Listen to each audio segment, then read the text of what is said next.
ድንቅ ኢትዮጵያ ጋዜጠኛ አሃዱ ሳቡሬ ከጋዜጠኝነቱ ጎን ለጎን በተለያዩ ዘርፎች ለሀገራቸው የሰሩ ድንቅ የኢትዮጵያ ጀግና ናቸው። አሃዱ በሚኒስትርነት፣ በጋዜጠኝነት፣ በዲፕሎማትነትና በአስተዳደርነት አገልግለዋል። አሃዱ ሳቡሬ ጋዜጠኝነት በኢትዮጵያ ዘመናዊና ሙያዊ አሰራር እንዲኖረው ትልቅ ተሳትፎ አድርገዋል።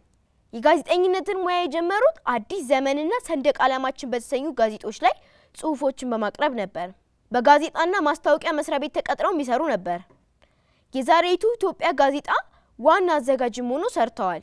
ኢትዮጵያ በሰላም አስከባሪነት የተሳተፈችበትን የኮንጎ ጦርነት የብርጋዴር ጄኔራል መንግስቱ ነዋይን ችሎት በስፍራው ተገኝተው ያስተላለፉት ዘገባ ተደናቂ አድርጓቸዋል። በጊዜው አሃዱ ሳቡሬ አጠገበኝ ወሬ ተብሉላቸዋል። ይህንን ስያሜ የሰጧቸው የኳስ ተጫዋቹ ይድነቃቸው ተሰማ አባት ነጋድረስ ተሰማ እሸቴ እንደሆኑ ተናግረው ነበር። የዓለም መስታወት የቀዳማዊ ኃይለ ሥላሴ መንግስት ፍጻሜና የደርግ አነሳስ የተሰኙ መጽሐፍትን ጽፈው ለአንባቢያን አድርሰዋል።